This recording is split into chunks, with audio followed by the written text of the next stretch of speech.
Un cartero me hizo una pregunta de nada, sin intención, mientras esperaba mi firma. Esa pregunta desarmó 26 años de matrimonio en menos de 24 horas. Lo peor no fue lo que descubrí al día siguiente. Lo peor fue darme cuenta de que las señales siempre estuvieron ahí, y yo las ignoré una por una. Antes de continuar, suscríbete y activa la campanita, porque cada día publicamos nuevas historias. Deja tu like y cuéntanos en los comentarios desde qué ciudad y país nos ves. Me llamo Rodrigo Carmona Vega. Tengo 58 años y durante casi 3 décadas creí que era un hombre con la vida resuelta. No de manera arrogante, no de esa forma en que uno presume en las reuniones familiares. Era una certeza tranquila, casi silenciosa, del tipo que se construye ladrillo a ladrillo durante años de trabajo constante.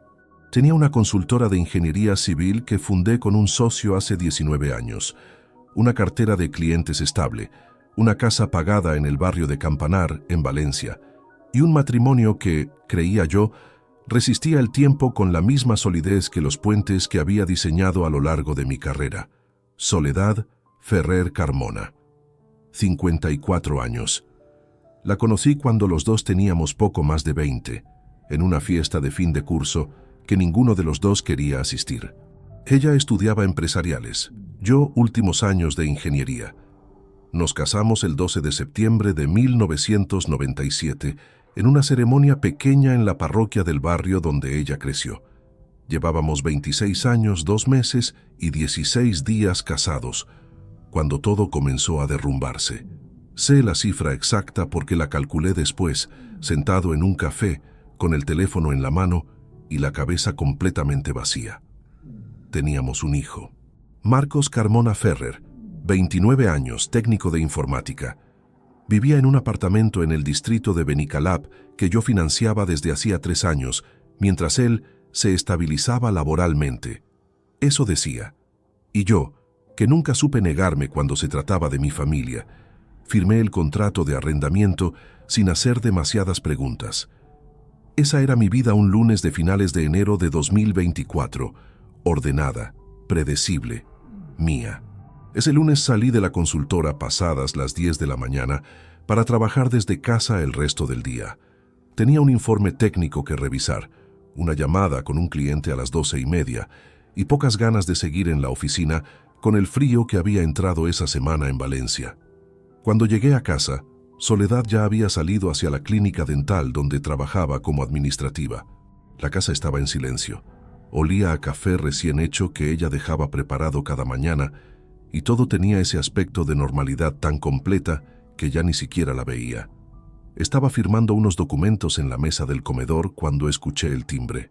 Era el cartero, un hombre de unos 45 años, complexión media, con el chaleco naranja de siempre y un paquete pequeño bajo el brazo. Le firmé el albarán sin prestar demasiada atención, con la cabeza todavía en el informe que tenía abierto en el ordenador. Fue cuando ya le estaba devolviendo el bolígrafo cuando lo dijo. Por cierto, ¿sigue viniendo el mismo señor los martes? Lo dijo como quien pregunta si ha dejado de llover, como algo obvio, cotidiano, que daba por sentado que yo sabía. Levanté la vista del paquete y lo miré. Él sostenía la mirada con esa expresión neutra de quien acaba de hacer una pregunta completamente razonable. Me reí. Una risa corta, algo incómoda, de las que uno suelta cuando no entiende el contexto de un chiste. No sé de qué me habla, le dije. Él parpadeó. Una fracción de segundo de duda y luego ese gesto universal de quien acaba de meter la pata sin querer. Disculpe, me confundí. Buenos días. Se dio la vuelta y bajó las escaleras. Yo me quedé en el umbral con el paquete en la mano y la firma todavía fresca en el papel. Cerré la puerta despacio. Durante los primeros minutos no pensé nada en particular. Me dije que el cartero había confundido direcciones, que quizás recordaba mal alguna visita de un técnico, de un vecino, de cualquiera. Valencia es una ciudad donde los portales se parecen, los bloques se repiten. La memoria puede jugarte malas pasadas cuando recorres la misma ruta cientos de veces. Volví a la mesa. Intenté concentrarme en el informe. No pude. La frase se quedó instalada en algún lugar entre el estómago y el pecho con una persistencia que no tenía ninguna lógica aparente. ¿Sigue viniendo el mismo señor los martes? No era una pregunta amenazante, no era una acusación. Era una pregunta de nada, dicha por un hombre que repartía paquetes y no tenía ningún motivo para mentir ni para inventar. Eso era precisamente lo que no me dejaba quieto. A las 12:30 tuve la llamada con el cliente. Respondí lo que tenía que responder. Tomé notas, cerré la llamada. No recuerdo nada de esa conversación. Comí solo, de pie en la cocina, sin calentar nada. Tenía el móvil sobre la encimera y lo miré varias veces sin desbloquearlo. Pensé en llamar a Soledad al trabajo, decirle algo, preguntarle algo. No supe qué preguntarle. No tenía nada concreto. Solo una frase de un hombre con chaleco naranja que se había marchado murmurando una disculpa. Por la tarde no avancé nada en el informe. Cuando Soledad llegó a casa a las 7:15, yo estaba sentado en el sofá con el ordenador cerrado sobre las rodillas. Me preguntó cómo había ido el día. Le dije que bien, que había tenido una llamada larga. Ella asintió, dejó el bolso en la entrada, fue a la cocina a preparar la cena. Todo exactamente igual que siempre. La observé desde el sofá durante unos segundos que se sintieron más largos de lo que fueron. Esa noche, mientras ella dormía, yo seguía despierto mirando el techo. El martes siguiente era al día siguiente, y antes de quedarme dormido, pasadas las 2 de la madrugada, tomé una decisión tan simple que casi me dio vergüenza no haberla tomado antes. Al día siguiente saldría de la consultora a las 2 de la tarde, sin avisar a nadie, y llegaría a casa por el camino de siempre, solo para ver. Salí de la consultora a las 14:03 de un martes de finales de enero. No le dije nada a Fermín, mi socio, más allá de un «me voy, tengo una cosa», que él respondió con un gesto sin levantar la vista de sus planos. Llevaba el abrigo puesto desde las 2 menos cuarto. Había estado mirando el reloj cada 10 minutos desde el mediodía. El trayecto desde la consultora hasta Campanar son 16 minutos en coche si no hay tráfico. Ese martes no había casi nada en las calles. Conduje despacio, más de lo habitual, sin música, con las manos bien apoyadas en el volante. Me dije varias veces durante el camino que no iba a encontrar nada, que la pregunta del cartero era exactamente lo que parecía, una confusión de un hombre que recorre demasiadas calles y mezcla portales. Me lo dije con convicción, me lo creí durante 14 de los 16 minutos. Cuando giré para entrar en mi calle, lo primero que vi fue el color. Gris, un gris metálico apagado, casi plateado, que no encajaba con ninguno de los coches que yo asociaba a mis vecinos. Un Seat León, matrícula de Valencia, aparcado pegado a la acera justo frente al portal de mi edificio. Motor apagado, sin nadie dentro, las ventanas cerradas. Frené antes de llegar a la altura del coche. Me quedé parado en mitad de la calzada durante unos segundos, con el motor encendido, mirando ese vehículo como si pudiera decirme algo si lo observaba el tiempo suficiente. No había nadie en la calle en ese momento. Un martes a las 2:15 de la tarde en un barrio residencial de Valencia tiene esa quietud peculiar de las horas en que la ciudad hace una pausa. Los niños todavía en el colegio, los adultos en el trabajo o en casa comiendo. Un silencio que normalmente no significa nada y ese día lo llenaba todo. Aparqué a unos 30 metros en el hueco que había frente al local de la papelería que cierra los martes por la tarde. Apagué el motor. Me quedé dentro del coche. No bajé. Desde donde estaba podía ver el portal y el Seat León sin que nadie que saliera del edificio me viera a mí de inmediato. No era un plan. No había premeditación ni estrategia. Era solo un hombre de 58 años que de repente no era capaz de moverse del asiento. Estuve así 41 minutos. Lo sé porque miré el reloj al aparcar y lo miré de nuevo cuando por fin ocurrió algo. A las 15:47, la puerta del portal se abrió. Salió un hombre. Altura media, complexión ancha, cabello oscuro con entradas pronunciadas. Llevaba un chaquetón azul marino, pantalón gris, zapatos de suela gruesa. Caminó con esa soltura particular de quien acaba de salir de un sitio donde lleva tiempo sintiéndose cómodo, sin prisa, sin mirar alrededor, con las manos en los bolsillos y la cabeza ligeramente inclinada hacia el móvil que sacó antes de llegar al coche. Lo observé abrir el Seat León, subir, cerrar la puerta. El motor tardó unos segundos en arrancar. Luego el coche se incorporó a la calzada con tranquilidad y desapareció al final de la calle. Yo no me moví. Había algo en esa imagen que me resultaba profundamente perturbador y tardé un momento en identificar exactamente qué era. No era la presencia del hombre, no era el coche, era la forma en que había salido del portal, esa cadencia, esa comodidad en el cuerpo, esa manera de guardar el teléfono y abrir el coche sin echar ni una sola mirada atrás. Era la actitud de alguien que lleva mucho tiempo haciendo lo mismo en el mismo lugar. Entré en casa a las 16:08 por la puerta principal, con la llave, como cualquier tarde. El piso olía a colonia, una colonia que no era la mía. Era discreta, no agresiva, pero estaba ahí, flotando en el pasillo con una presencia que a otra hora, en otro estado de ánimo, quizás habría atribuido a cualquier cosa. Ese martes no la atribuí a nada más que a lo que era. Soledad estaba en la cocina. Escuché el agua correr, el sonido de algo que se removía en un cazo. Todo perfectamente normal. «Llegas pronto», dijo desde dentro, sin asomarse. «Terminé antes», respondí. Me quité el abrigo, lo colgué en el perchero de la entrada. Me lavé las manos en el baño del pasillo y me miré un momento en el espejo. El hombre que me devolvía la mirada tenía la mandíbula apretada y los ojos de alguien que acaba de comprender algo que no puede descomprender. Durante la cena no dije nada.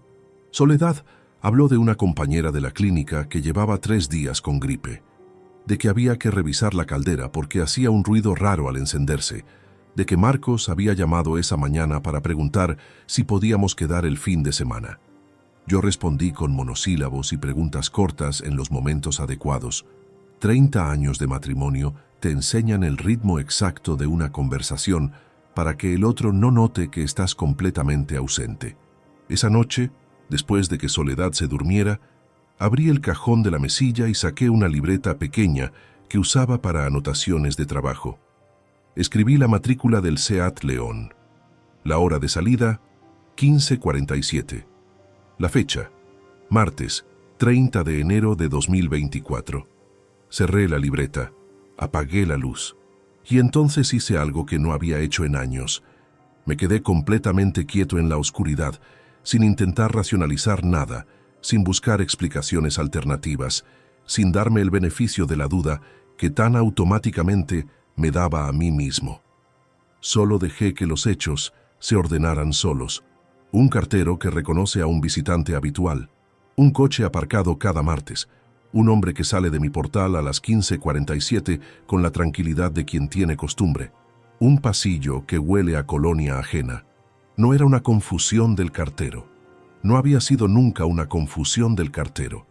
Lo que no sabía todavía era cuánto tiempo llevaba esto sucediendo, quién era ese hombre, ni cuánto de lo que creía que era mi vida había sido construido sobre algo que no existía. Esas respuestas llegarían. Pero esa noche, en la oscuridad del dormitorio que compartía con una mujer que respiraba con tranquilidad a mi lado, lo único que tenía con certeza era una matrícula anotada en una libreta y la comprensión fría y definitiva de que a partir de ese momento nada podía seguir siendo igual. Los días siguientes transcurrieron con una calma que yo mismo no entendía del todo. No era serenidad, era más parecido a ese estado en que el cuerpo decide por su cuenta ralentizar todo, porque sabe que si procesa demasiado de golpe, algo se rompe. Iba a la consultora, revisaba planos, respondía a correos, comía, volvía a casa, escuchaba a Soledad hablar de su jornada con la misma atención superficial de siempre. Me acostaba. No dormía bien, pero tampoco daba vueltas de forma visible. Por fuera, era el mismo hombre de siempre. Por dentro, estaba construyendo algo. Todavía no sabía exactamente qué, pero los cimientos ya estaban puestos. El miércoles busqué la matrícula del Seat León en los registros de consulta pública disponibles para profesionales con acceso técnico. Tengo ese acceso desde hace años, por cuestiones de obra y verificación de vehículos en proyectos de urbanismo. El coche estaba registrado a nombre de una empresa de distribución de equipamiento médico con sede en Valencia. Eso no me daba un nombre, pero me daba una dirección. El jueves revisé las facturas del teléfono fijo de casa de los últimos 6 meses. Soledad usaba poco el fijo, casi todo lo gestionaba desde el móvil, pero había 3 llamadas a un número que aparecía con una frecuencia discreta, siempre en horario de mañana, siempre en días laborables. Anoté el número sin llamarlo. El viernes, mientras Soledad estaba en la ducha, tomé su teléfono de la mesilla. Lo desbloqueé con el código que ella nunca había cambiado en 3 años, porque yo nunca había tenido motivos para mirar. Fui directamente a la aplicación de mensajería. Había una conversación con un contacto guardado como Clínica Suministros, que tenía el mismo número que había anotado del fijo. Los mensajes eran cortos, espaciados, escritos con esa naturalidad deliberada de quien ha aprendido a no dejar rastro evidente. Nada explícito. Nada que un juez llamaría prueba. Pero había una frase, enviada un martes 3 semanas antes, a las 16:22 de la tarde, que decía: «Ya se fue, todo bien». Dejé el teléfono exactamente donde estaba. Salí del dormitorio. Fui a la cocina. Llené un vaso de agua y lo bebí de pie frente a la ventana, mirando el patio interior del edificio sin ver nada en particular. Todo bien, 2 palabras, escritas con la tranquilidad de quien lleva mucho tiempo practicando. El fin de semana fue extraño de una manera que solo yo percibía. Soledad estaba de buen humor, más conversadora de lo habitual. El sábado propuso que comiéramos fuera, en un restaurante del centro al que no íbamos desde hacía meses. Yo dije que sí. Comimos. Hablamos de cosas sin importancia.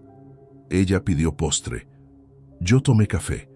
En algún momento de la sobremesa, me cogió la mano sobre la mesa con ese gesto familiar que durante 26 años había significado simplemente que estábamos bien.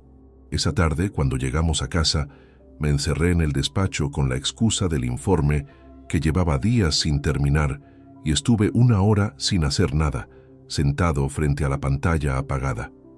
El lunes siguiente tomé una decisión que cambiaría el rumbo de todo lo que vino después. Llamé a Carmelo Urdiales Bravo. Carmelo tenía 46 años y llevaba 17 trabajando como investigador privado en Valencia. Me lo había mencionado hacía años un arquitecto conocido que había pasado por un proceso de divorcio complicado.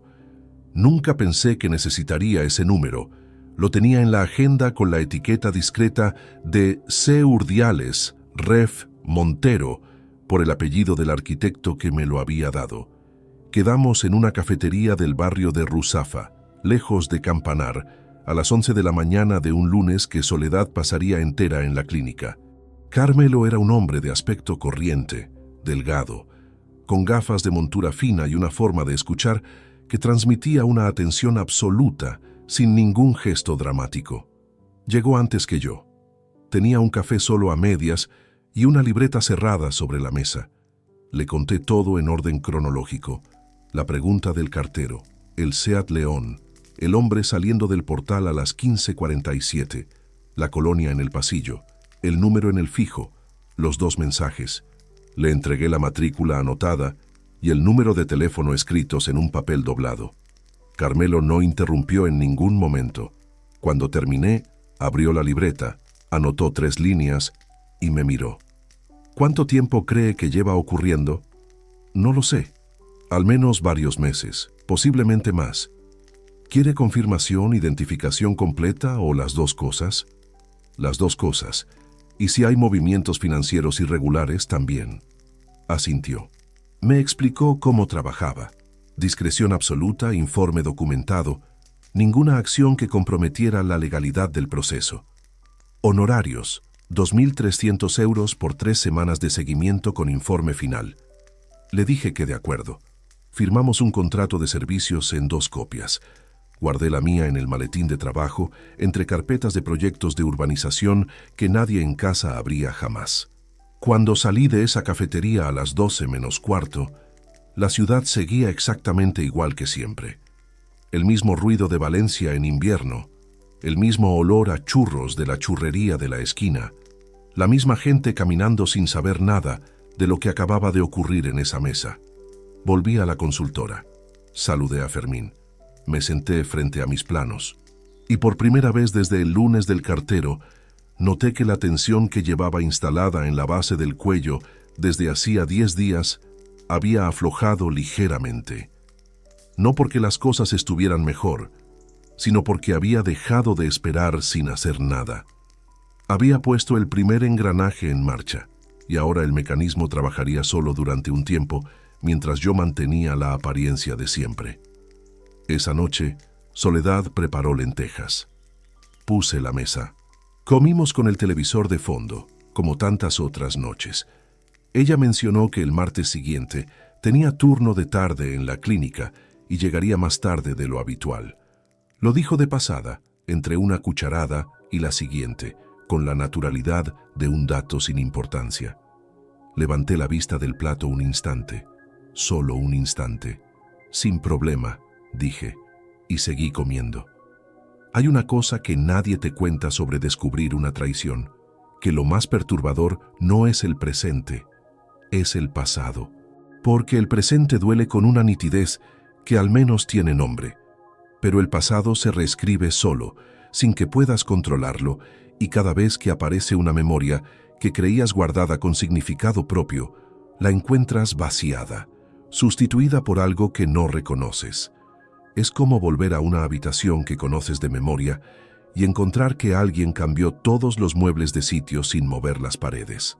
Durante las 3 semanas que Carmelo Urdiales trabajaba en silencio, yo hice algo que no había planeado hacer. Me dediqué a recordar. No de forma ordenada, no con libreta ni cronología.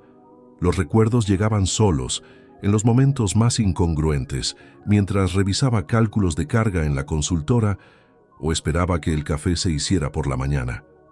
Llegaban y se instalaban con una nueva luz encima que yo no había pedido.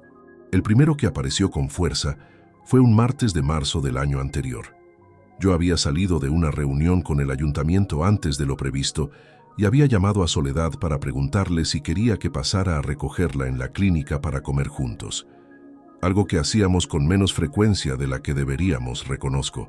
Ella no contestó. La llamé 2 veces. A la tercera me devolvió el mensaje por escrito. Estoy con pacientes, luego te llamo. Me pareció normal. Era su trabajo. La llamó 40 minutos después, cuando yo ya estaba comiendo solo en un bar cerca de la consultora, y me dijo que había tenido una mañana muy cargada. Un martes de marzo, entre las 12 y la 1:30. El segundo recuerdo llegó aquella misma noche, mientras me cepillaba los dientes. Un domingo de octubre, hacía casi 1 año y medio. Marcos había venido a comer. Durante el café, en un momento en que Soledad estaba en la cocina, le mencioné de pasada que la semana anterior había intentado llegar a casa antes del martes para darle una sorpresa, pero que al final no había podido porque se alargó una visita a obra. Marcos había respondido algo como: menos mal, a mamá no le gustan las sorpresas, ya lo sabes. Lo dijo con una sonrisa. Yo me reí, le di la razón. En ese momento, cepillo en mano frente al espejo del baño, entendí por qué esa frase siempre me había rozado sin que yo supiera exactamente dónde. Marcos no lo había dicho como un hijo que conoce bien a su madre. Lo había dicho como alguien que estaba protegiendo algo. Escupí, enjuagué, colgué el cepillo. Salí del baño con el mismo paso de siempre. El tercer recuerdo tardó más en llegar, pero cuando lo hizo, fue el que más peso tuvo. Un cumpleaños de Soledad, el de sus 52 años 2 febreros atrás. Yo le había regalado un fin de semana en un hotel rural en la Sierra de Gredos, algo que ella llevaba tiempo mencionando. Ella lo recibió con una alegría que en su momento me pareció genuina. Pero fuimos en un jueves, y recuerdo que el viernes por la tarde, mientras yo dormía la siesta después de una caminata, ella estuvo un rato larga en la terraza de la habitación hablando por teléfono en voz muy baja. Cuando entró de nuevo y le pregunté con quién había hablado, dijo que con una compañera de la clínica que tenía un problema con unos documentos administrativos. Viernes por la tarde. Lejos de Valencia. voz baja en una terraza. No había cuestionado ninguna de esas tres cosas en su momento. Las había archivado como datos neutros, sin categoría, en ese gran cajón mental donde uno guarda todo lo que no necesita procesar. Ahora ese cajón se había volcado y el suelo estaba lleno. Lo que más me costaba no era la rabia. La rabia aparecía en momentos concretos, breve y caliente, y luego se iba porque no tenía dónde asentarse todavía. Lo que más costaba era la revisión sistemática de mi propia percepción. Preguntarme cuántas veces había visto algo sin verlo realmente. Cuántas veces la lógica más sencilla me había rozado y yo la había apartado porque me resultaba más cómodo no tirar del hilo. Tenía que ser honesto conmigo mismo, y serlo dolía de una manera diferente. Yo no había sido un marido atento, no en los últimos años. Había sido un proveedor eficiente, un hombre presente en lo estructural, en las facturas y las reparaciones y las decisiones importantes. Pero había habido temporadas largas en que el trabajo me había consumido de una forma que ahora, con esta perspectiva forzada, reconocía como una forma de ausencia. Cenas en que yo estaba físicamente sentado a la mesa y mentalmente resolviendo un problema de cimentación. Fines de semana en que el ordenador portátil era un tercer comensal permanente. Conversaciones que Soledad había iniciado y que yo había atendido con la mitad de la cabeza. No lo digo como excusa, lo digo porque la honestidad, cuando uno decide aplicarla, no puede ser selectiva. Pero una cosa es la distancia emocional de un matrimonio que lleva décadas y otra muy distinta es lo que había estado ocurriendo cada martes entre las 13 horas y las 16 horas en el piso de Campanar. Una cosa no justifica la otra. Nunca. El 17º día después de contratar a Carmelo, recibí un mensaje suyo. Tengo material suficiente. Cuando quiera nos vemos. Lo leí sentado en el coche, aparcado frente a la consultora, con el motor todavía en marcha. Afuera llovía con esa lluvia fina y constante que Valencia tiene en febrero, que no empapa de golpe pero que al final te cala hasta los huesos si te descuidas. Apagué el motor, guardé el teléfono, entré a trabajar. Esa tarde de camino a casa, paré en una ferretería y compré una caja de herramientas pequeña que no necesitaba. La puse en el maletero. Era una excusa para haber parado, por si alguien preguntaba. Nadie preguntó. Quedé con Carmelo para el jueves siguiente, a las 10 de la mañana en la misma cafetería de Ruzafa. Esa noche, Soledad me preguntó si estaba bien porque me veía callado. Le dije que tenía un proyecto complicado en la cabeza. Ella asintió con esa comprensión automática que desarrollan las parejas largas, esa que ya no pregunta más porque asume que conoce la respuesta. Nunca había sido tan útil esa costumbre suya como en esos días. Carmelo llegó a la cafetería de Ruzafa con una carpeta de tamaño folio, color gris, cerrada con una goma elástica.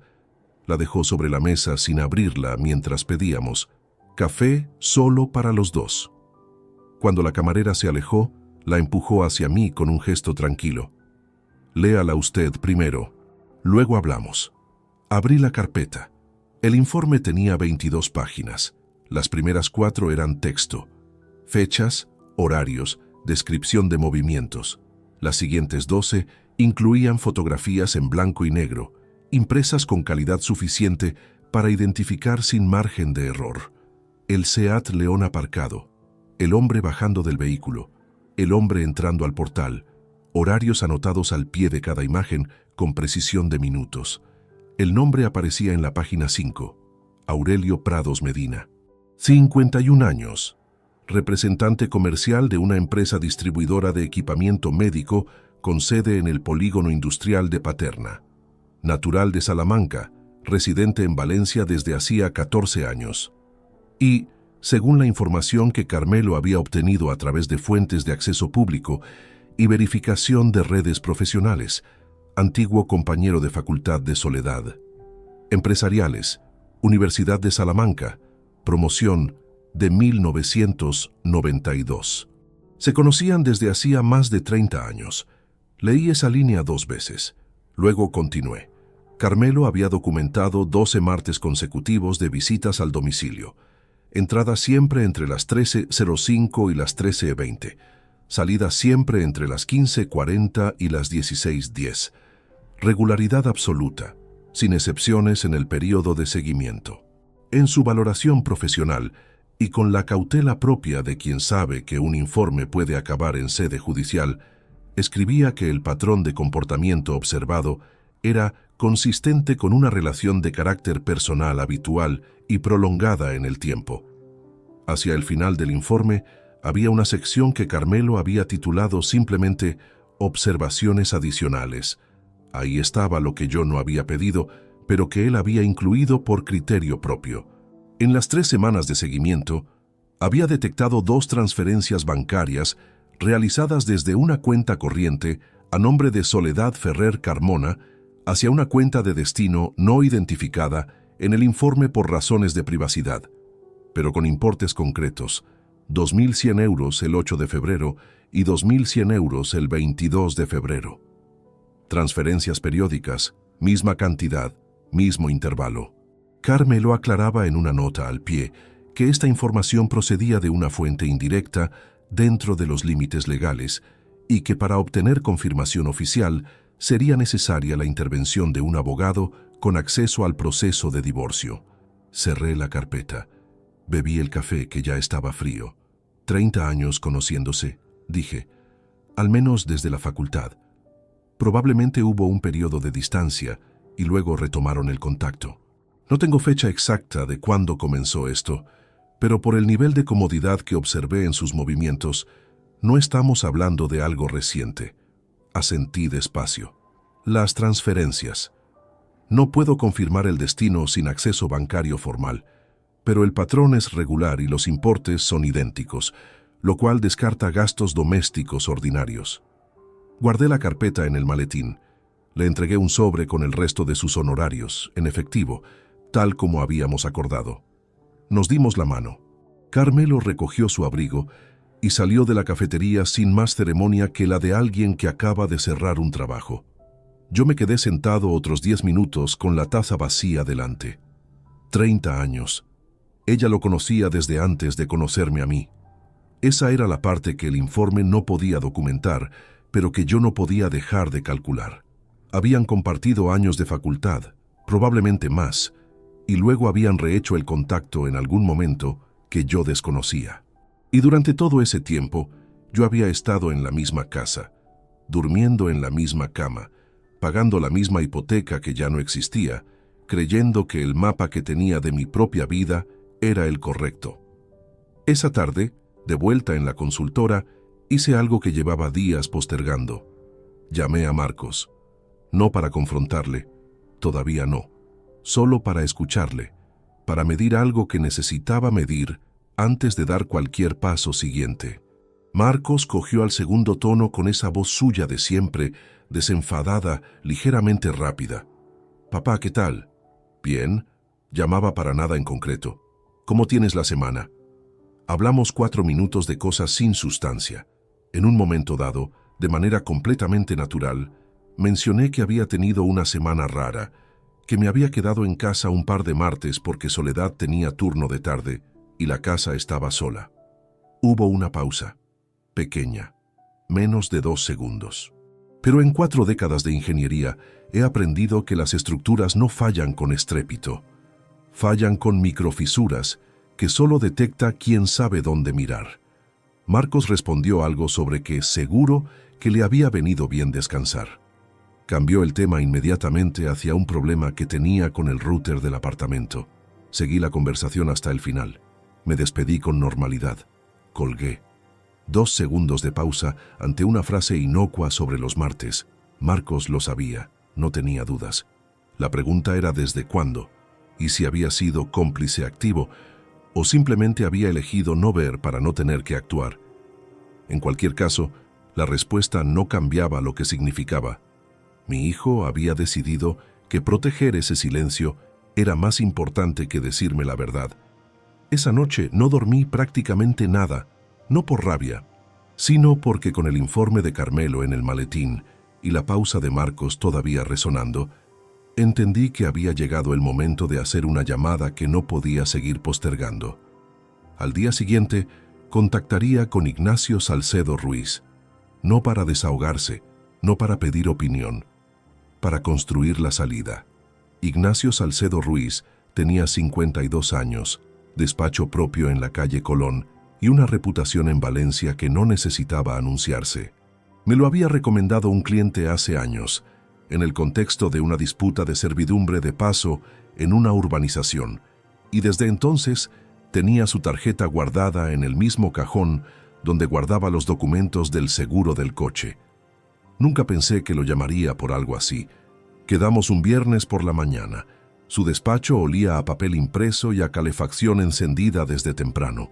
Era un hombre delgado, de cabello completamente blanco a pesar de su edad, con esa forma de sentarse muy erguido que transmite una atención sin fisuras. Sobre su mesa había una libreta abierta y un bolígrafo, nada más.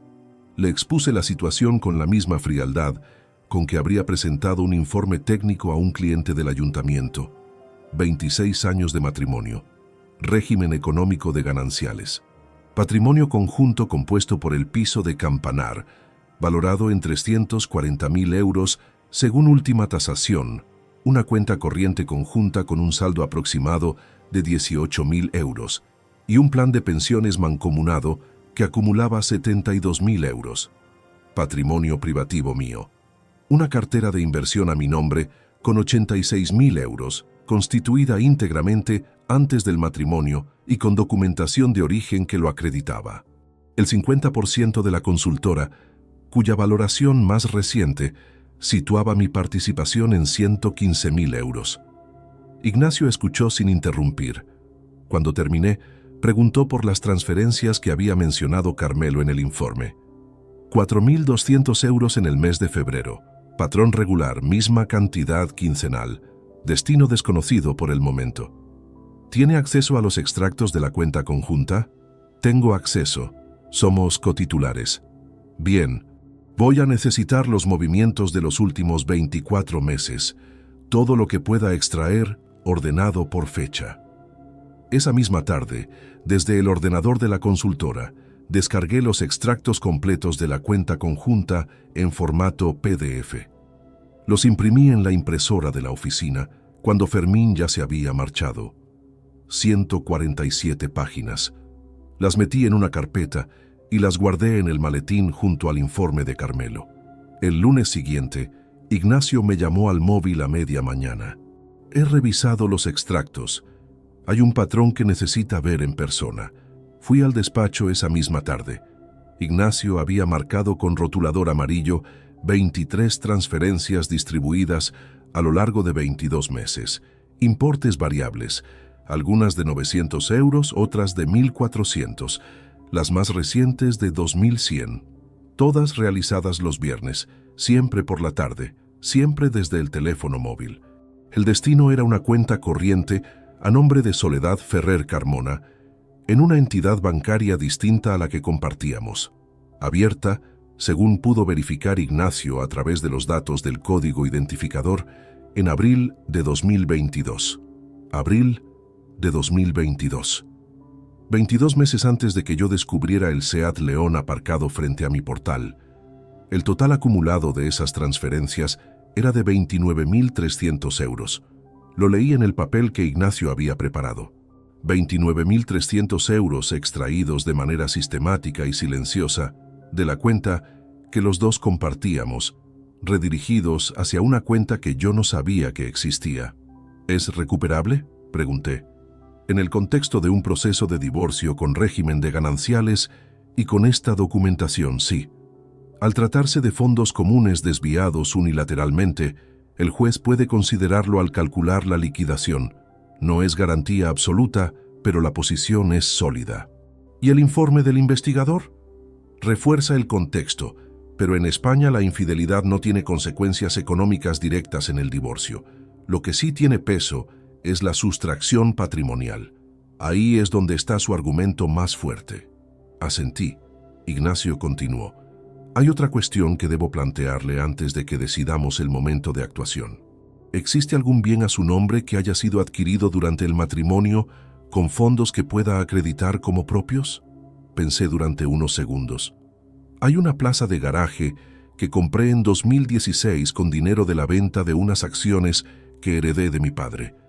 Tengo la escritura y el justificante de la venta de las acciones. Eso es privativo, lo blindamos. Durante las 2 semanas siguientes, Ignacio trabajó en silencio mientras yo mantenía en casa la misma rutina de siempre. Llegaba, cenaba, veía algo de televisión, me acostaba. Soledad no notó nada, o si notó algo, lo atribuyó al estrés habitual del trabajo. El martes de esa semana, desde la ventana de la consultora, pensé en Aurelio Prados Medina aparcando su Seat León frente a mi portal con la misma puntualidad de siempre, completamente ajeno a que el mecanismo que lo expulsaría de esa rutina ya estaba en marcha. Esa imagen, curiosamente, no me produjo rabia. Me produjo una especie de distancia clínica que reconocí como la misma que siento cuando un cálculo estructural confirma lo que ya sabía, que una carga mal distribuida, tarde o temprano, acaba cediendo. Hacia el final de esa segunda semana, Ignacio me llamó con una última pieza que no esperaba. He podido confirmar el titular de la cuenta de destino. Las transferencias no iban a ninguna cuenta compartida con terceros, iban a una cuenta personal de ella. Pero hay algo más.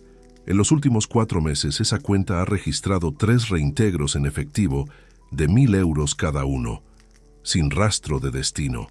3.000 euros en efectivo, sin rastro. No pregunté para qué, no necesitaba saberlo. Lo que necesitaba saber era que cuando llegara el momento de sentarme frente a Soledad, con los papeles sobre la mesa de la cocina, no habría ninguna versión de los hechos que ella pudiera ofrecer que no estuviera ya documentada, fechada y archivada en el despacho de Ignacio Salcedo Ruiz. Ese viernes, al salir del trabajo, paré en el mismo bar de siempre a tomar un café antes de volver a casa. Me senté en la barra, pedí y estuve mirando la calle a través del cristal durante un rato. Afuera, Valencia seguía su ritmo de tarde de invierno. Gente con abrigos, algún paraguas, las luces encendiéndose en los escaparates. Una ciudad que no sabía nada de lo que estaba a punto de moverse dentro de un piso del barrio de Campanar. Dejé el café a medias. Pagué. Volví al coche.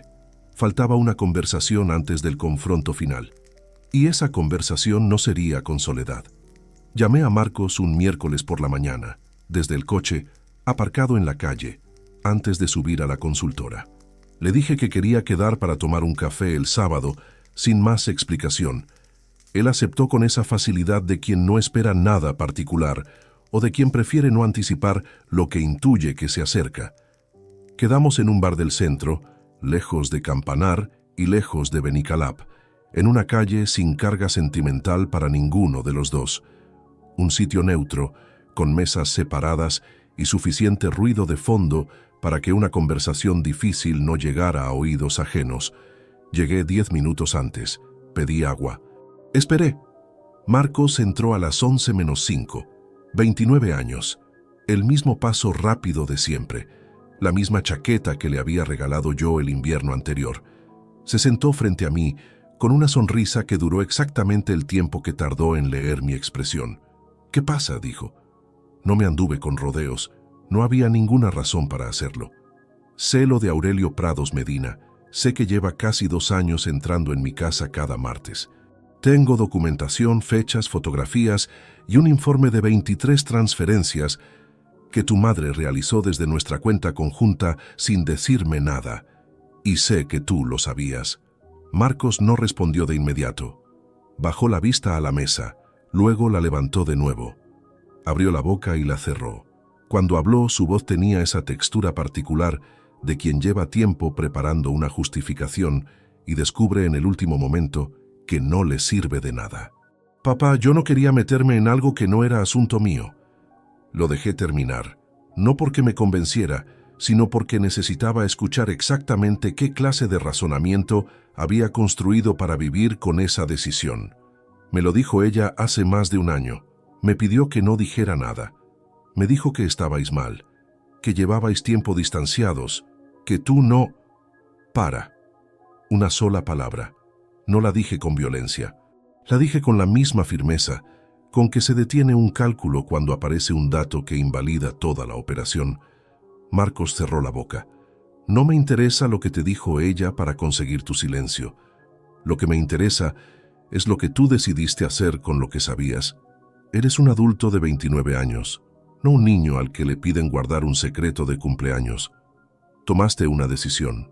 Durante más de un año, cada vez que hablamos por teléfono, cada vez que viniste a comer, cada vez que yo estaba sentado en esa mesa sin saber nada, tú elegiste no decirme nada. Eso no es no meterse, eso es tomar partido. Hubo un silencio que se extendió lo suficiente para ser incómodo. Lo siento, dijo finalmente, y por su tono creo que lo decía de verdad. Pero hay cosas que el arrepentimiento no alcanza a reparar, no porque uno sea inflexible, sino porque ciertas rupturas no funcionan como fracturas de hueso. No se sueldan solas con tiempo y quietud. Sé que lo sientes, respondí, pero eso no cambia lo que pasó ni lo que voy a hacer a partir de ahora. Le expliqué con calma lo que había decidido respecto al apartamento de Benicalap. El contrato de arrendamiento que yo financiaba vencía el 31 de mayo. No sería renovado. A partir de esa fecha, Marcos tendría que hacerse cargo del alquiler con sus propios medios o buscar otra solución. Tampoco habría más transferencias mensuales para cubrir los gastos corrientes que le venía pasando desde hacía 3 años. No de golpe, no como castigo emocional diseñado para hacerle daño, como consecuencia directa y lógica de que un hombre adulto que toma decisiones adultas debe asumir las consecuencias adultas de esas decisiones. ¿Me estás cortando el dinero por esto?, preguntó. Y en su voz había algo que no era exactamente indignación, sino algo más parecido al desconcierto de quien no esperaba que el suelo se diera tan deprisa. Te estoy diciendo que a partir de ahora te mantienes tú. Que eso debería haber ocurrido antes es en parte culpa mía. Lo reconozco. Marcos intentó decir algo más. Le dejé hablar durante 1 minuto. Luego puse un billete de 10 euros sobre la mesa para cubrir lo que habíamos consumido. Me puse el abrigo y me levanté.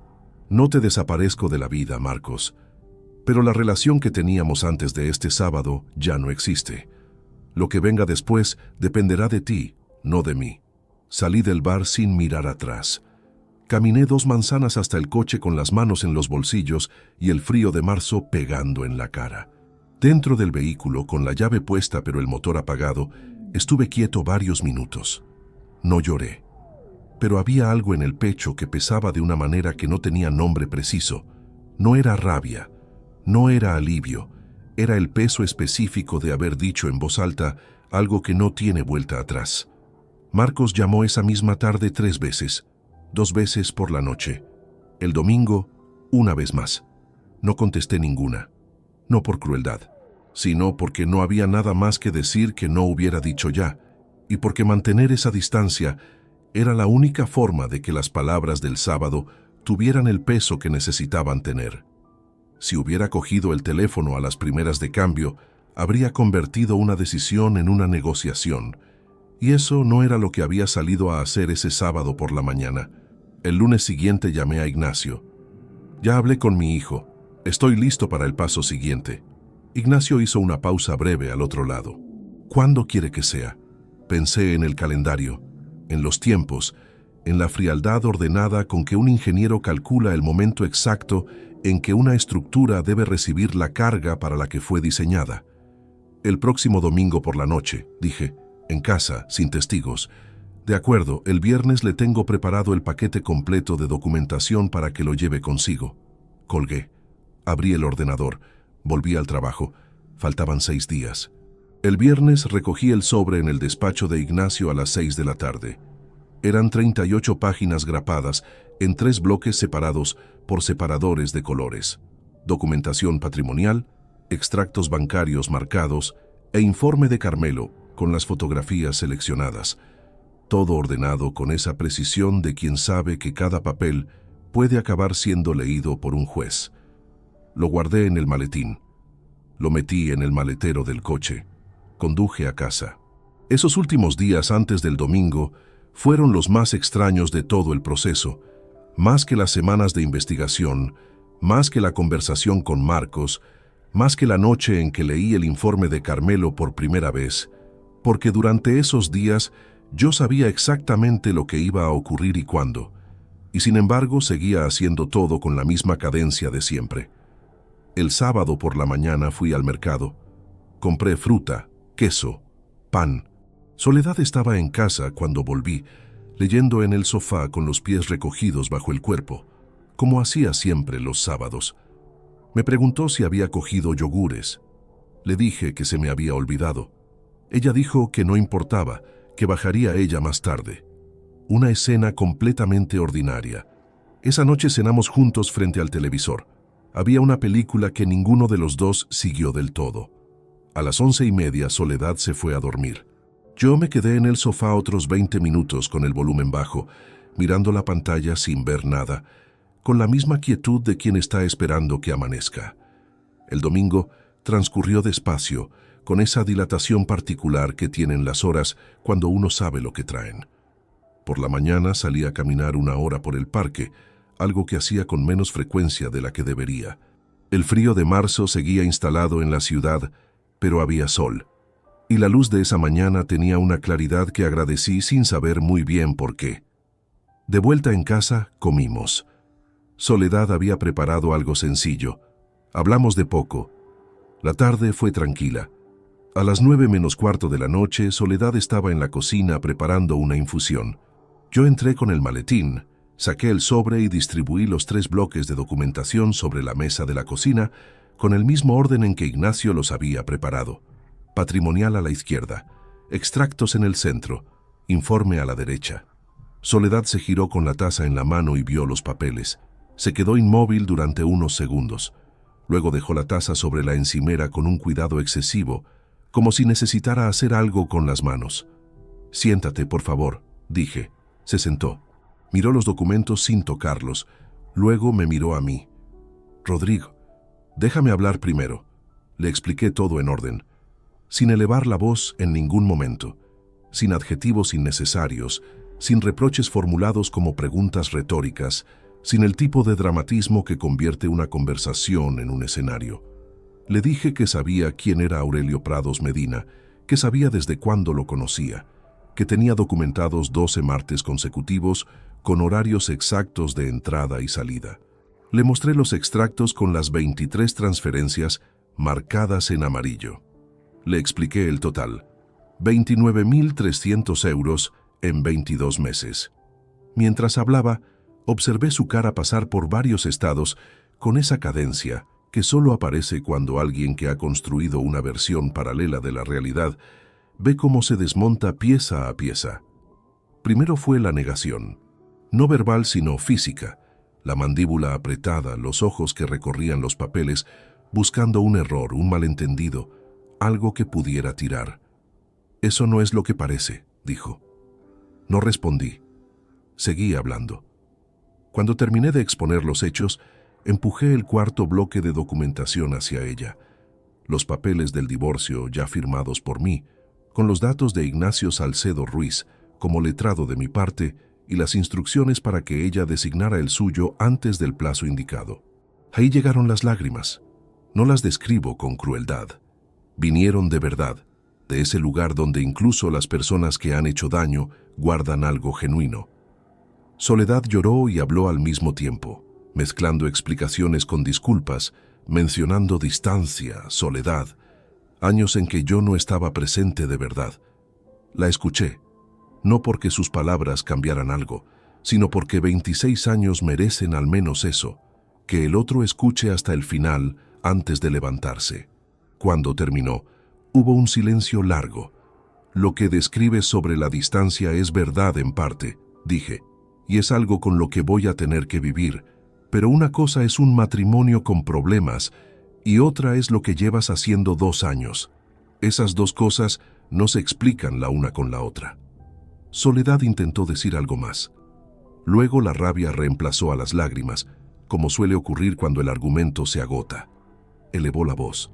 Dijo que yo nunca había estado, que ella había pasado años sola aunque estuviera acompañada, que no podía pretender ahora hacerse la víctima. La dejé hablar. Cuando terminó, recogí mi copia de los papeles, Metí el informe de Carmelo de nuevo en el sobre y cerré el maletín. El lunes por la mañana Ignacio se pondrá en contacto con el letrado que designes. Si necesitas tiempo para buscar uno, tienes 10 días, según figura en la documentación. Me levanté. Lavé el vaso de agua que había usado durante la conversación. Lo dejé en el escurridor. Fui al dormitorio. A las 2 de la madrugada escuché a Soledad hablar en voz baja desde la sala. Una conversación corta, contenida, con pausas largas en que ella escuchaba más de lo que hablaba. Reconocí el patrón de alguien que llama buscando apoyo y recibe algo más tibio de lo que esperaba. No me levanté. No necesitaba saber más. Me giré hacia la pared y cerré los ojos con la certeza tranquila, casi matemática, de que el proceso que había puesto en marcha semanas atrás seguiría su curso con o sin el sueño de esa noche. Y por primera vez en 2 meses me dormí antes de la 1. Los días que siguieron al domingo fueron de una rareza que no esperaba. No hubo portazos, no hubo maletas lanzadas al pasillo, no hubo ninguno de esos gestos teatrales que uno asocia al derrumbe de un matrimonio largo. Soledad y yo seguimos durmiendo en el mismo dormitorio durante los primeros 4 días, porque ninguno de los dos dio el paso de establecer otro arreglo, y porque en el fondo los dos sabíamos que el piso de Campanar era tan mío como suyo hasta que un juez dijera otra cosa. Fueron 4 días de una cortesía extraña, casi quirúrgica. Buenos días. ¿Has desayunado ya? La calefacción está baja. Frases sin peso, dichas con la distancia de 2 personas que comparten un espacio, pero ya no comparten nada que importe. El miércoles por la tarde, Soledad me comunicó que había contactado con una abogada, Lorena Ibáñez Castellanos, según me dijo, con despacho en el barrio del Ensanche. Le respondí que Ignacio estaría en contacto con ella esa misma semana, nada más.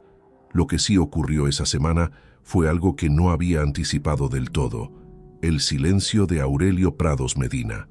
No porque yo lo buscara ni porque hubiera ningún contacto directo entre nosotros, sino porque el martes de esa semana, desde la ventana de la consultora, fui consciente de que ese hombre seguía existiendo en algún lugar de Valencia, sin saber todavía que el andamiaje que sostenía su rutina de los martes había comenzado a desmontarse. Esa asimetría de información tenía algo de irrevocable que me resultó, paradójicamente, más liberador que angustiante. La primera reunión formal entre los abogados tuvo lugar el jueves de la semana siguiente, en el despacho de Ignacio. Yo no estuve presente, tal como habíamos acordado. Ignacio me llamó esa tarde con un resumen de 4 minutos. La posición inicial de la abogada de Soledad era la previsible: división por mitades del patrimonio ganancial, sin mención a las transferencias irregulares, sin reconocimiento de ningún desvío.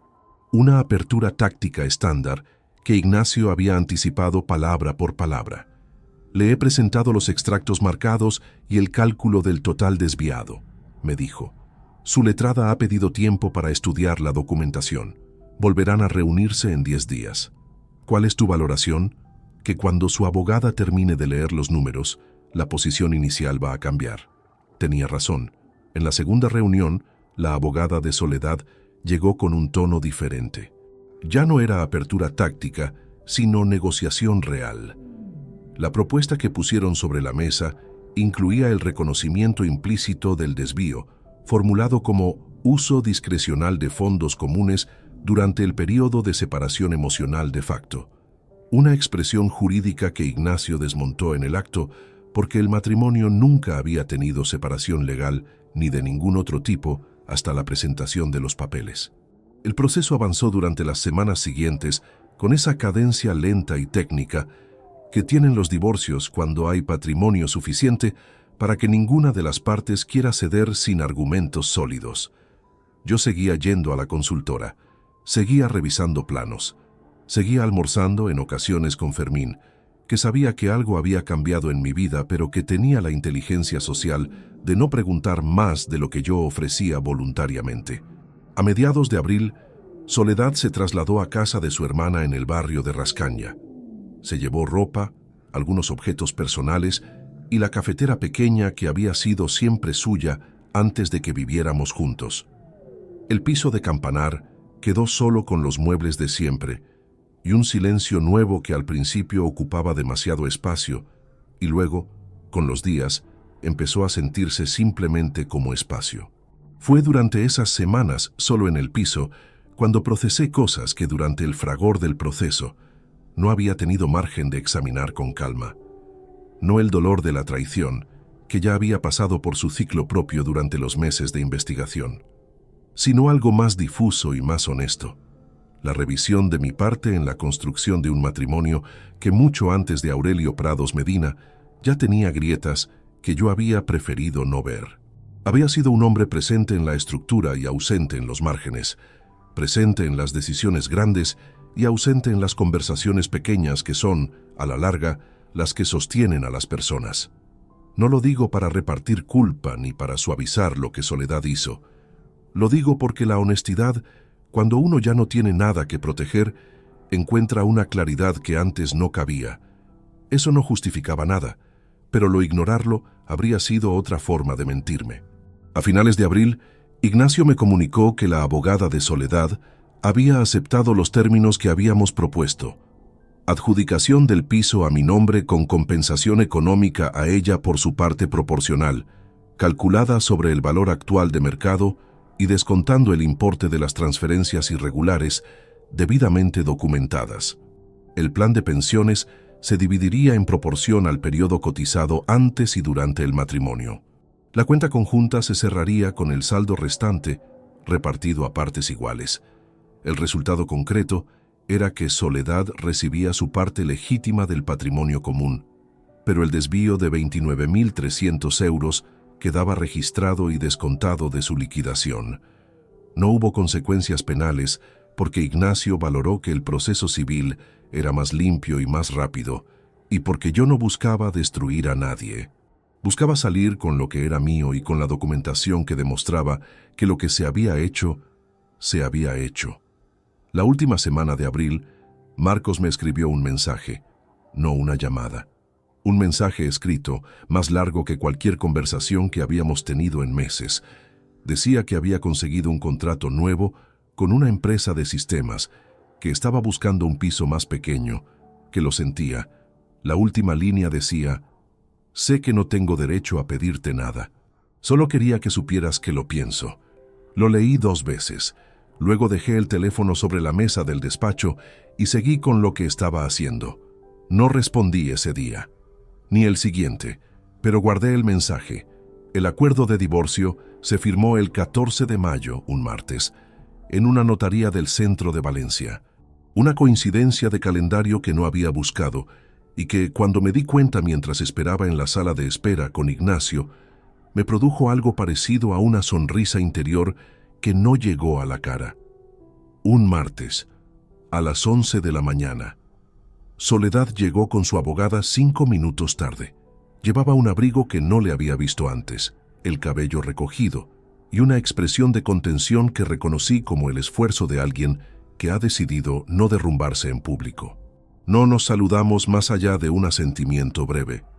Nos sentamos en lados opuestos de la mesa. El notario leyó el documento en voz alta con esa cadencia monocorde y precisa que tienen los actos jurídicos, donde cada palabra pesa exactamente lo que pesa y no hay margen para la interpretación. Firmé donde me indicaron. Soledad firmó donde le indicaron a ella. Salimos a la calle en el mismo minuto, pero por dinámicas distintas. Ignacio me estrechó la mano en la acera con una firmeza que era a la vez profesional y genuinamente humana. Le agradecí su trabajo. Me dijo que había sido un proceso limpio. Luego cada uno siguió su camino. Caminé hasta el coche solo. El sol de mayo en Valencia tiene una calidad diferente al de los meses anteriores, más directo, más presente. Entré al vehículo, arranqué y conduje sin rumbo durante 20 minutos por la ciudad antes de decidir que tenía hambre y que era la primera vez en meses que lo sentía con algo parecido a la normalidad. Comí en un restaurante que no había pisado en años, sin reserva en la barra, pidiendo lo que me apetecía sin consultar a nadie ni ajustar la elección al gusto de otro. Un detalle pequeño que en otro contexto no habría significado nada, y que ese martes tenía el peso silencioso de las cosas que uno recupera sin hacer ruido. Las consecuencias prácticas del acuerdo se fueron asentando durante las semanas siguientes con la misma cadencia ordenada con que habían sido planeadas. El piso de Campanar quedó a mi nombre. La compensación económica a Soledad, calculada con el descuento de las transferencias irregulares, fue de 94.000 euros, una cifra notablemente inferior a lo que habría correspondido sin la documentación que Ignacio había construido con tanto cuidado. Ella lo aceptó porque la alternativa, un proceso contencioso con esa documentación sobre la mesa, era considerablemente peor. De Aurelio Prados Medina no supe nada directo, ni lo busqué. En algún momento de ese mes de mayo, Fermín me mencionó de pasada, sin saber nada del contexto, que un representante comercial de equipamiento médico había cancelado una reunión que tenían concertada para revisar material de obra. Cuando me dijo el nombre de la empresa, reconocí el polígono de Paterna. No dije nada. Fermín siguió hablando de otra cosa. Lo que le ocurrió a Aurelio cuando el andamiaje de los martes desapareció era algo que no me correspondía ni rastrear ni juzgar. Había sido un actor en una historia que ya estaba cerrada. Su ausencia de mi vida no requería ceremonia. El apartamento de Beni Calap, el que yo había financiado durante 3 años, fue devuelto al propietario a finales de mayo, tal como había comunicado a Marcos en el bar del centro semanas atrás. Marcos encontró una habitación en un piso compartido en el distrito de Jesús, según me enteré no por él, sino por una referencia indirecta de un familiar. No pregunté más. No era información que necesitara gestionar. A mediados de junio recibí otro mensaje de Marcos, esta vez más corto. Decía únicamente que había conseguido estabilizarse con el nuevo contrato, que el piso compartido funcionaba bien y que si algún día yo quería tomar ese café del que no habían hablado desde el sábado de marzo, él estaría disponible. Leí el mensaje. Lo guardé como había guardado el anterior. No respondí de inmediato, pero esta vez la razón era diferente. No era distancia calculada ni silencio como consecuencia. Era genuina incertidumbre sobre qué clase de relación era posible construir sobre los escombros de la anterior, y si tenía sentido apresurarse a descubrirlo antes de tener clara la respuesta. Esa pregunta seguía sin respuesta definitiva, y aprendí en esos meses que algunas preguntas importantes no necesitan responderse con urgencia para ser legítimas. Lo que sí tenía claro era lo que había recuperado. No solo el patrimonio, no solo la dignidad jurídica de un proceso bien ejecutado, sino algo más difícil de nombrar, la capacidad de leer mi propia vida sin el filtro de lo que me resultaba cómodo creer. Eso no llega gratis. Llega después de sentarse en un café de Ruzafa frente a un investigador privado, con una carpeta gris sobre la mesa, después de noches mirando el techo con los ojos abiertos, después de decirle a tu propio hijo que las consecuencias existen, aunque duelan. Una tarde de julio, ordenando el despacho de casa, encontré en el cajón inferior del escritorio la libreta pequeña donde había anotado la matrícula del Seat León aquella primera noche de enero. La abrí. 3 líneas con mi letra apretada. La matrícula, la hora, la fecha. Martes, 30 de enero de 2024, 15:47. Arranqué la hoja. La doblé en 4. La tiré a la papelera sin ningún gesto dramático. Cerré el cajón. Seguí ordenando. En septiembre, alquilé un apartamento en el barrio del Cabanyal. No fue una elección sentimental ni estratégica. Fue simplemente que un colega de la consultora mencionó que el propietario de un segundo piso en una calle tranquila a 3 manzanas del mar buscaba inquilino estable. Y cuando fui a verlo una tarde de finales de agosto, entré. Miré las ventanas orientadas al este y decidí en 10 minutos que era suficiente.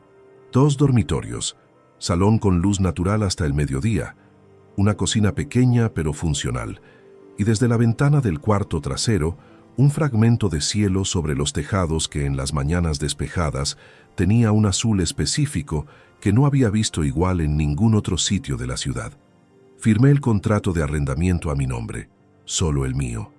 Me mudé un sábado con la ayuda de Fermín y de un sobrino suyo que tenía furgoneta. No llevé mucho.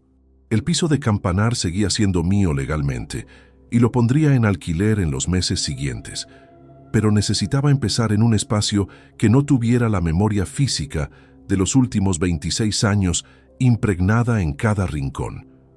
Llevé la ropa, los libros técnicos, el ordenador, algunos objetos de trabajo y una cafetera nueva que compré expresamente ese mismo sábado por la mañana porque quería que la primera que funcionara en esa cocina fuera una que no hubiera estado antes en ningún otro sitio. Los primeros días en el Cabanyal fueron silenciosos de una manera que costó acostumbrar al cuerpo. No el silencio tenso de las últimas semanas en Campanar, ese silencio de dos personas que habitan el mismo espacio con cuidado de no rozarse, sino un silencio limpio, sin subtexto, sin nada que interpretar. El ruido de la calle llegaba amortiguado, las gaviotas por las mañanas, el tranvía a distancia. Dormí bien desde la primera noche, lo cual no esperaba. Durante los meses que siguieron, fui reconstruyendo la rutina con la misma metodología con que había resuelto siempre los problemas estructurales, identificar qué elementos son portantes y cuáles son simplemente ornamentales, conservar los primeros, prescindir sin culpa de los segundos. Seguí en la consultora, seguí viendo a Fermín a diario. Retomé el contacto con un amigo de la época universitaria, Gonzalo Peñas Ortega, con quien había perdido el hilo hace más de una década por esa forma silenciosa en que las amistades mueren cuando el matrimonio y el trabajo se comen el calendario. Tomamos un café una tarde de octubre y estuvimos 3 horas hablando sin esfuerzo, como si el tiempo intermedio hubiera sido solo un paréntesis largo. Esas cosas pequeñas, recuperadas sin ceremonia, tenían un valor que no habría sabido calcular antes de perderlas. En noviembre respondí el mensaje de Marcos. Solo una línea. Cuando quieras, dime el día. Quedamos un jueves por la tarde en una cafetería del centro. Llegué antes, como siempre. Él entró puntual, con un aspecto diferente al del sábado de marzo, no físicamente, sino en algo más difícil de describir, una especie de peso nuevo en la forma de moverse, de sentarse, de mirar. El peso de alguien que ha tenido que sostenerse solo durante un tiempo y ha descubierto que podía. No hablamos de soledad, no hablamos del sábado de marzo ni de los meses anteriores. Hablamos de su trabajo nuevo, de un proyecto en el que estaba participando, de una novela que él había leído y que me recomendó con esa energía que tienen las personas cuando hablan de algo que les ha importado de verdad. Antes de despedirnos, en la acera, Marcos dijo: «Gracias por venir». Le respondí que sí. No le dije que estaba perdonado porque no era ese tipo de encuentro. No le dije que todo estaba bien porque todavía no lo estaba del todo. Le dije que sí, y eso era lo que el momento necesitaba. El resto iría llegando o no llegaría, pero a su propio ritmo, sin forzar una reconciliación que para ser real necesitaba construirse desde abajo, no declararse desde arriba. Volví al Cabanyal andando desde el centro. Tardé 40 minutos. El frío de noviembre en Valencia tiene una textura diferente al de enero o febrero, más húmedo, con ese olor a mar que se intensifica cuando baja la temperatura. Caminé sin prisa por calles que todavía no conocía del todo, girando alguna vez sin destino preciso, dejando que la ciudad se fuera depositando en capas nuevas que no tenían historia anterior.